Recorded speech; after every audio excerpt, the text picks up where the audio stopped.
There is a thief that lives inside you. It is a silent thief, more cunning than any burglar, more destructive than any invading army. It does not steal your possessions. It steals something infinitely more valuable. It steals your future. This thief has a name, and its name is procrastination. It speaks to you in a voice that sounds soothingly like your own reason, whispering the sweet poison of tomorrow.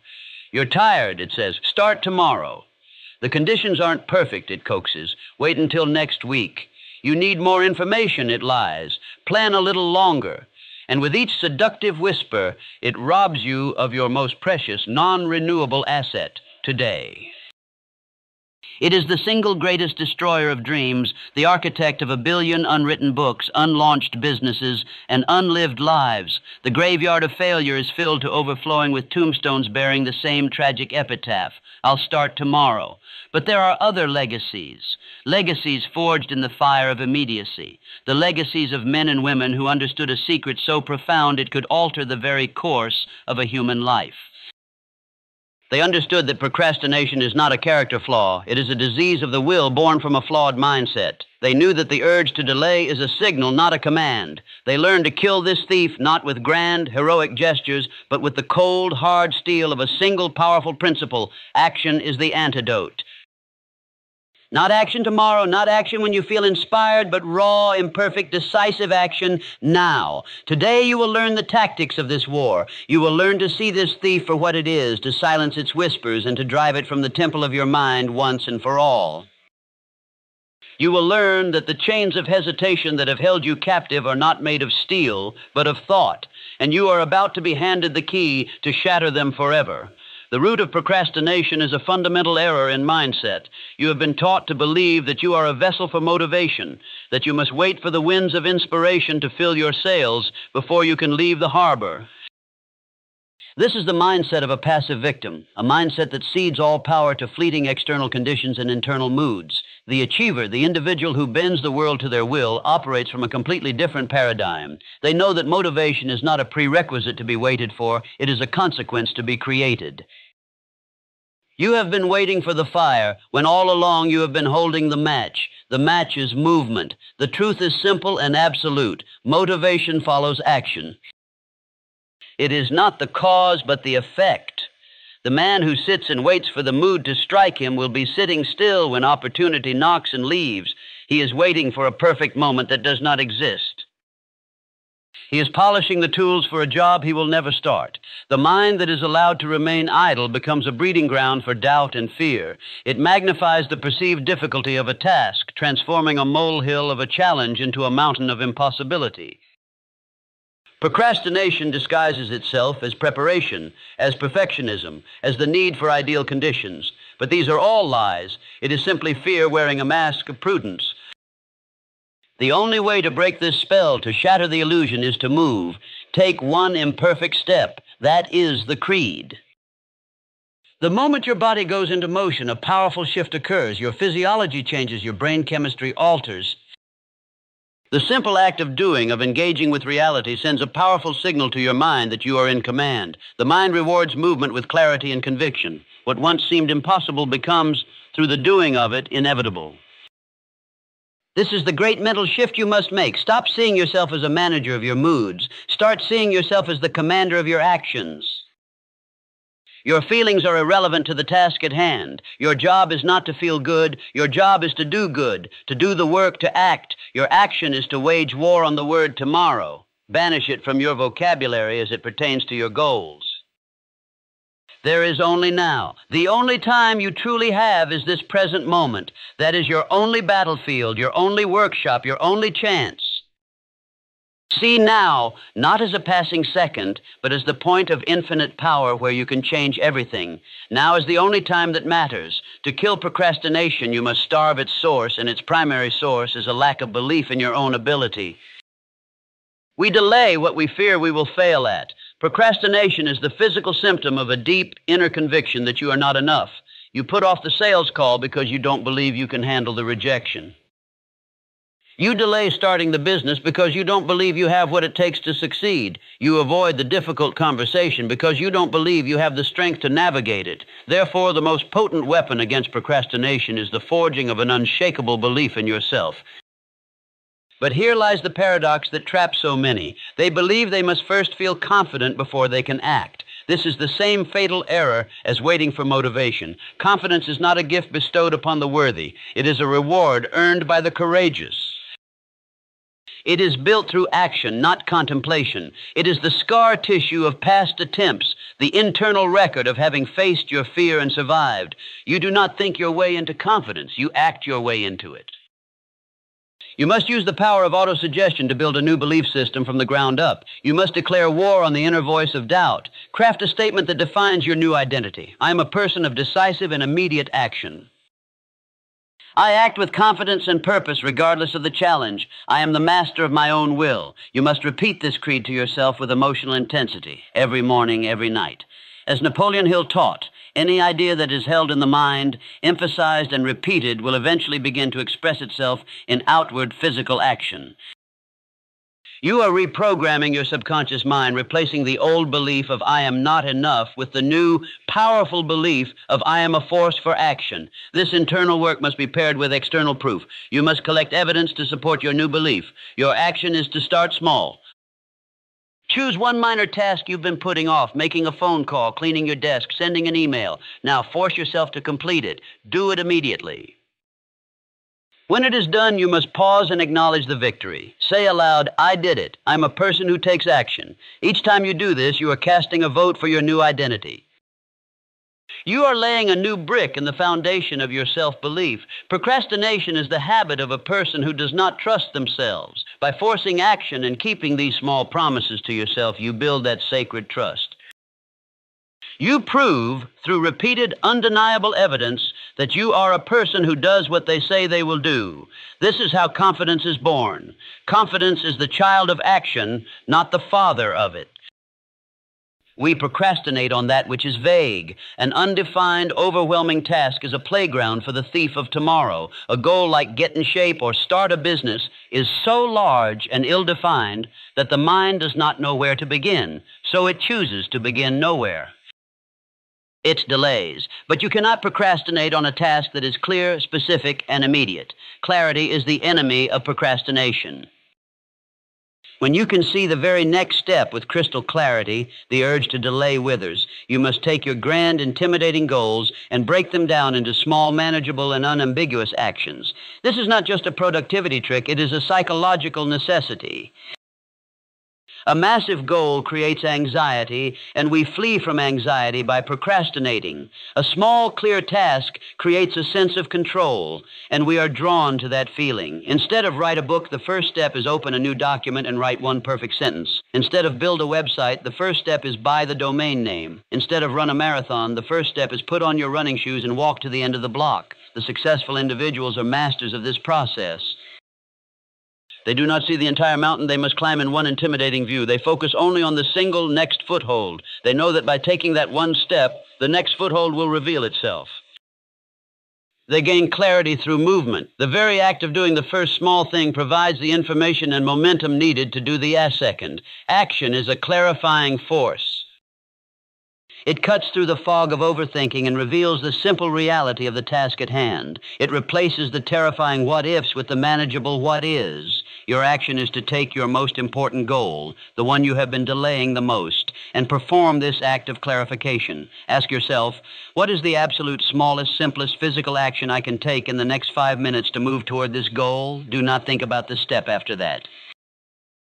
Just define that one tiny step. Write it down. Make it so simple you cannot fail. Now, having achieved that clarity, you have robbed procrastination of its power. The path is clear. Break it down, and you will break through. A lack of clarity creates confusion, but a lack of a compelling vision creates apathy. Procrastination thrives in the absence of a powerful why. If your vision for the future is weak, bland, and uninspiring, then the comfort and distraction of the present will always win. You delay because the reward for acting is not great enough to outweigh the immediate discomfort of the action itself.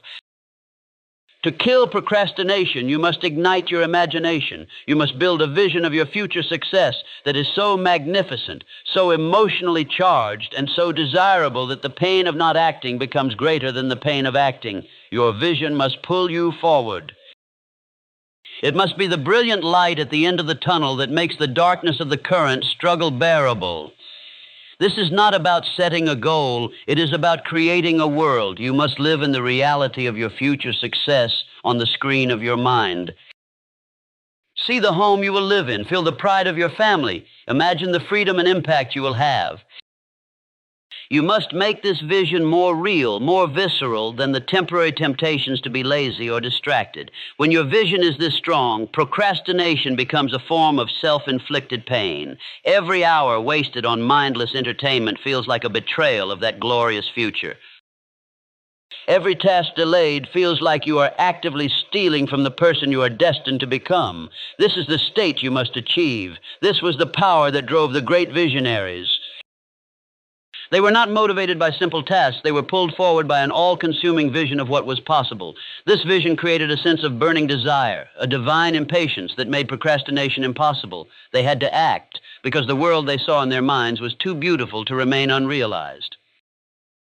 Your action is to stop what you are doing and dedicate one uninterrupted hour to defining your vision. Write it down in vivid, present tense detail. Use emotional language. Describe not just what you will have, but who you will become. Then read this vision statement every single morning. Let it be the first thing that enters your mind. Let it be the emotional fuel that makes forcing action a joyful act of creation, not a dreadful chore. A vision on fire burns procrastination to the ground. Vision is the destination, but purpose is the rocket fuel. A vision can be selfish, but a purpose connects you to something larger than yourself.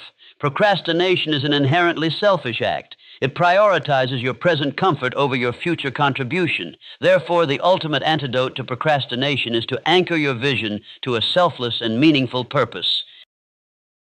When you know that your actions are not just for you, but for the betterment of your family, your community, or the world, the weight of responsibility becomes a powerful force against delay. You are no longer just an individual trying to achieve a goal. You are a soldier on a mission, and a soldier does not have the luxury of procrastination. A deep sense of purpose transforms your perspective on work.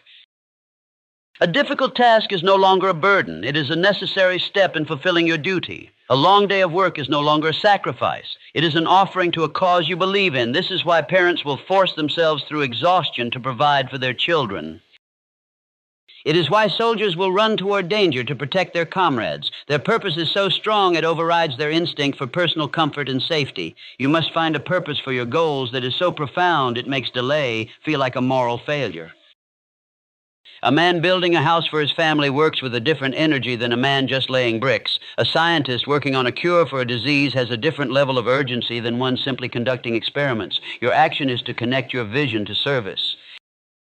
Ask yourself, who will I be able to help if I kill procrastination and achieve my goal?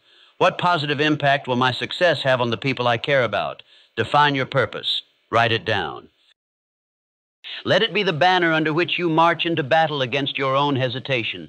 When you are fighting for something more than just yourself, you will find a strength you never knew you possessed. Purpose provides the will. Action provides the way. All the mindset shifts in the world are useless without the raw, unyielding force of discipline. Discipline is the weapon you wield in the moment-by-moment battle against procrastination. It is the trained ability to command yourself to act, to override the siren song of delay with the authority of your own will. Motivation is a feeling. Discipline is a commitment. Feelings are fleeting, commitments are eternal. You must stop waiting to feel like it and start committing to doing it. The procrastinator is a slave to their feelings. The disciplined individual is the master of their actions. This mastery is not a gift. It is a skill forged in the fires of daily practice. It is a muscle. The more you use it, the stronger it becomes. The key to building this muscle is to start with a weight you can lift. You do not begin by trying to lift 1,000 pounds. You begin with 5. This is the logic behind the 5-minute rule. It is the most practical and powerful tool for killing procrastination. The mind procrastinates on a task because it perceives the entirety of the task as overwhelming. The thought of writing a 10-page report is paralyzing. But the thought of working on the report for 5 minutes is manageable. The 5-minute rule is a trick you play on your own mind. You make a deal with it. Just give me 5 minutes of focused work. After that, you can go back to being distracted if you want. What you will find, almost without fail, is that once those 5 minutes are up, you have broken through the initial wall of resistance. You have built momentum. The task no longer seems so intimidating. More often than not, you will choose to keep going. You have to understand the hardest part of any journey is the first step. The 5-minute rule is a system for forcing yourself to take that first step over and over again until it becomes an automatic habit. Your action is to identify your most dreaded task right now. Set a timer for 5 minutes. For those 5 minutes, and only those 5 minutes, you will work on it with singular focus. No distractions, no excuses. When the timer goes off, you can stop. But you will have won the battle for today. You will have proven that you are stronger than your urge to delay. Do this every day, and you will build an unstoppable momentum. Discipline is the engine. The 5-minute rule is the ignition. The principles of mindset, belief, clarity, vision, purpose, and discipline are the strategic preparations for war. But the war itself is won by one thing: action. Action is the physical manifestation of your decision to kill procrastination. It is the moment where thought becomes deed, where intention becomes reality. Procrastination lives in the realm of the theoretical. Action is its executioner in the world of the real. Every moment you spend thinking about the work instead of doing the work, procrastination wins. Every moment you spend engaging in the work, procrastination dies. It is that simple. You must cultivate a bias for immediate action. When an idea strikes you, act on it in some small way. When a task is assigned, take the first step immediately. Do not allow time for the weeds of doubt and delay to grow. The greatest achievers are not necessarily the most intelligent or talented. They are the ones who have the shortest gap between idea and execution. They have trained themselves to close that gap instantly. This habit of immediate action is what creates the momentum that seems to carry them effortlessly from one success to the next. The universe rewards speed. When you act quickly, you signal that you are a person who gets things done, and opportunities will flow to you. In contrast, the procrastinator signals that they are a bottleneck, and opportunities will reroute around them. You must force yourself to act, even when, especially when you don't have all the answers. Action creates data. Action reveals the flaws in your plan. Action shows you the next step. You cannot learn to swim by reading a book. You must get in the water. Your action is to adopt this mantra: one imperfect action is worth more than 100 perfect intentions. Stop waiting for the perfect plan. Stop waiting for the perfect conditions. Take the plan you have and the conditions you are in and execute it now. Action is the only prayer that is always answered. As you wage this war, you must fuel your spirit with gratitude. Procrastination is often a symptom of feeling overwhelmed and burdened. Gratitude is the antidote. It shifts your perspective from what you have to do to what you get to do. You don't have to work on your business. You get to build a dream. You don't have to study for the exam. You get to pursue knowledge that will better your life. You don't have to make the difficult call. You get to have the strength and opportunity to solve a problem. This simple reframe is profoundly powerful. It transforms burdens into blessings.